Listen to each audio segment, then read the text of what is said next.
My name is Amanda Wood, and I have been with Winona since 1999, I think. Actually, I lived in North Carolina and came up to go to Malone and live here.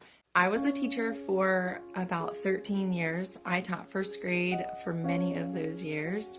I loved having a classroom full of kiddos that would come through the door every day smiling, happy, and I got to deliver, fun, education, all the good things throughout the day. And there were a lot of kiddos who, that was the only place that they saw a smile or, came to school to get fed or get a hug or, all of that. So I just appreciated that being that person that could love on them and teach them and just be excited about learning for them. In the fall of 2016, I guess, I went to a conference and I heard someone speak about your story. Like, what's your story in life? And I started thinking about what is my story? What am I doing in this life? And I pretty much came up with that I'm living the rat race of the American dream. We were just getting up in the morning, rush, rush, rush, straight out the door, go to school, do that, all of that, and then come home and rush, rush, rush, get homework done, get the dinner on the table, get dishes done, get to bed, can't play because I got to clean up from dishes, got to get to bed, and then just get back up and do it all over again the next day. And I thought, what is this life that we're living? I don't have time to play with my kids or don't have time to sit down and read a book with them or whatever. And so I started praying, like, God, what is my story? What are you doing with my life? I talked with Brian about just resigning and being home to just have more control over our home and be more present and not, have the distraction of working so that I could be just more present in our home. And so we decided that was going to be okay, that we could maybe handle doing that. And then God planted another seed and said, I think you should homeschool. And I was like, what? No, that is not for me.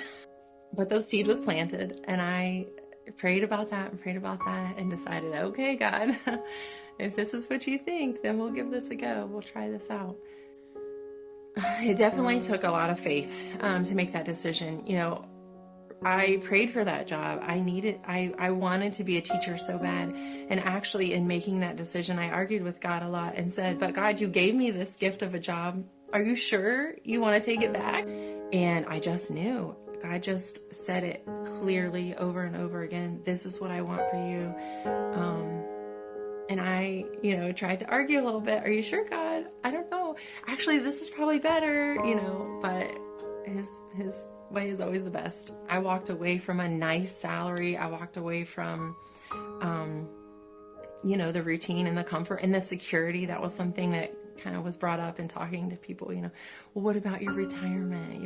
You're walking away from your retirement, or, what if all of the benefits and the perks and, but God's bigger than retirement and God's bigger than all those benefits and perks. And if this is really it is really his plan for us, then he'll take care of all of that. And I can't worry about that.